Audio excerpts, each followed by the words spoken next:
Hi, today I'm here to tell you a little bit more about this FM car transmitter.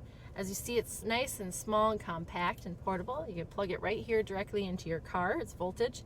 It has several different options on here. Not only can you hook it to the FM radio, but you can also use the USB port here or the C charging cord here, and there's a SD card slot here on the bottom. So if you have an older type of vehicle that doesn't have all those accessories or features, you could use this all in one little device. And it also has Bluetooth, so that means you can answer calls on here and you can hook up your music directly through it. Just make sure the music is up loud on your phone so it can come through the speakers as well. And there is a dual mic on here, so you'll be able to hear the calls freely and clearly.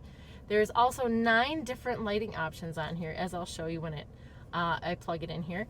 You have that button here on top to change that, and you have the bass boost here if you want to add a little more bass to your music.